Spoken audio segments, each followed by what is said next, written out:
There are cases I remember because they were tragic. There are cases I remember because they were violent. And then there are cases I remember because they made me question whether I actually understand the world at all. This is one of those cases. Before I begin, I need to make something clear. Everything I'm about to tell you is exactly as it happened. I've changed a few names for legal reasons. I've omitted certain locations at the request of surviving family members. But the events themselves, those are real, or at least real enough. I've spent the last 5 years trying to convince myself there was a rational explanation for what happened in Briar's Hollow. 5 years trying to fit the pieces together. 5 years trying to explain away things that shouldn't have been possible. And flee years waking up in the middle of the night wondering if I made a terrible mistake by digging too deep, because sometimes the truth doesn't set you free. Sometimes it follows you home. The story begins in November of 2021. At the time, I worked as an independent investigative journalist. My specialty was unsolved crimes, cold cases, missing persons, disappearances that law enforcement had long since abandoned. Most cases ended the same way. A few clues, a few theories, no answers. But occasionally, there would be a case that felt different. A case that lingered in the back of your mind long after you stopped working on it. When Sarah Mitchell's email arrived, I didn't realize I was looking at one of those cases. The email itself was surprisingly short. No dramatic language, no desperate pleas, just 3 sentences. My brother disappeared 6 weeks ago. The police aren't listening to us anymore. Someone told me you help people find answers. That was it. Attached beneath the message was a photograph. A smiling young man standing beside a pickup truck. Mid-20s, athletic build, short brown hair. Ordinary, the kind of face you wouldn't look at twice if you passed him on the street. His name was Daniel Mitchell, 26 years old, no criminal record, no history of mental illness, no known enemies, no debt, no reason to disappear. According to police records, Daniel left work at approximately 5:42 p.m. on September 17th. He never arrived home. His vehicle was later discovered abandoned on a side road 12 miles outside town. The keys were still in the ignition. His wallet remained inside. His phone was gone. There were no signs of a struggle, no blood, no tire tracks, no evidence whatsoever. It was as though he had simply stepped out of the truck and vanished into thin air. Cases like that are uncommon. People don't just disappear, not without leaving something behind. A witness, a digital trail, a financial transaction, a mistake. Human beings are messy. We leave traces everywhere. Daniel hadn't, and that immediately caught my attention. I called Sarah the following afternoon. The first thing I noticed was how exhausted she sounded. Not the kind of exhaustion that comes from lack of sleep, the deeper kind, the kind that comes from carrying fear for weeks without relief. We spoke for nearly 2 hours. During that conversation, she told me things that never appeared in the police reports. Daniel had changed during the month before his disappearance. Subtle changes at first. Nothing alarming. He became quieter, more distracted. He stopped attending family gatherings. He began locking his doors even during the day. He installed extra security cameras around his house. When Sarah asked why, he refused to answer. Eventually, she pressured him. That's when he admitted something strange. He believed someone was following him, not stalking him, following him. According to Sarah, Daniel repeatedly described seeing the same man, a tall figure wearing a dark coat, sometimes standing across the street, sometimes sitting alone in parking lots, sometimes watching from inside crowds. The man never approached him, never threatened him, never spoke to him. He simply watched. Sarah assumed her brother was imagining things. Daniel wasn't convinced. A week before he vanished, he reportedly told her something that still haunted her. Every time I see him, he's closer. At the time, she laughed. Now she wished she hadn't.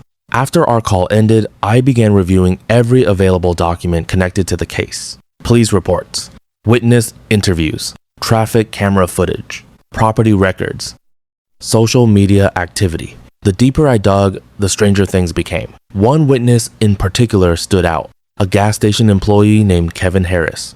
He was the last confirmed person to see Daniel before he disappeared. Kevin's statement was bizarre. He claimed Daniel arrived at the station around 8:15 p.m., nothing unusual at first. He purchased bottled water and gasoline. Then he walked outside. That's when Kevin noticed him talking to someone, a tall man standing near the edge of the parking lot. The two appeared engaged in conversation for several minutes. At one point, Daniel even laughed, then nodded, as if agreeing to something. The interaction seemed completely normal until detectives reviewed surveillance footage. The footage showed Daniel, the parking lot, the gas pumps, several vehicles, but no second man. Nobody was standing there. Nobody at all. Daniel appeared to be speaking to empty space. The footage was authenticated. No signs of tampering. No technical issues. No explanation. Kevin insisted someone had been there. Police assumed he was mistaken. Case closed.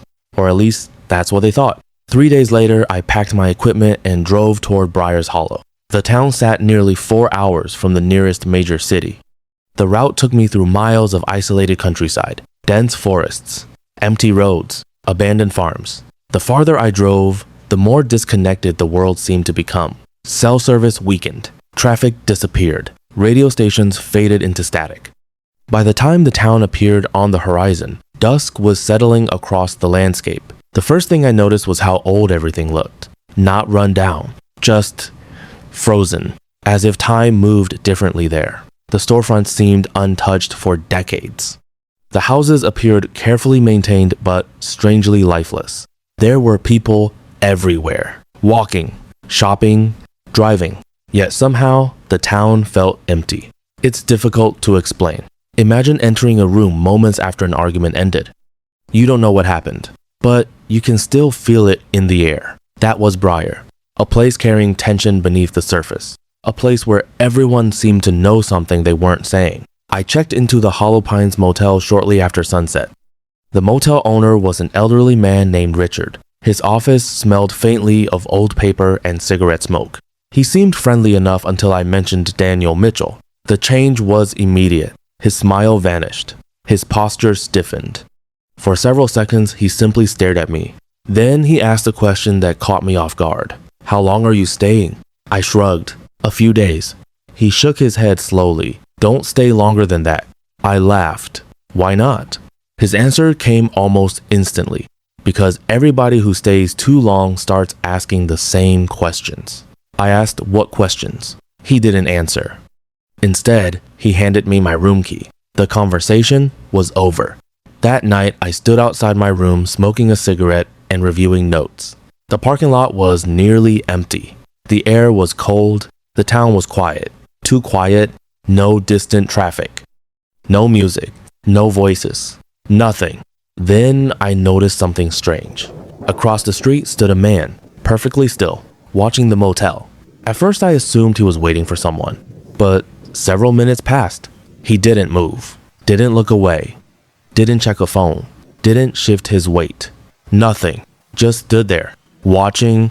I remember feeling a sudden chill, the kind you get when your instincts notice something before your brain does. I looked away for only a moment. When I looked back, he was gone. No footsteps, no vehicle, nothing, just gone. At the time, I dismissed it. I wish I hadn't, because later that night, while reviewing old witness reports, I found a police sketch, and the face staring back at me from that page looked exactly like the man I had seen outside the motel. The same narrow features, the same hollow eyes, the same expressionless stare. My heart began pounding.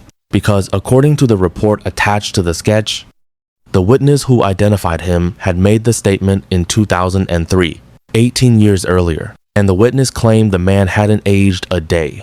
That was the moment I realized Daniel Mitchell's disappearance wasn't just another missing person case. And it was the moment I unknowingly stepped into something far older, far darker, and far more dangerous than I could have imagined. To be continued.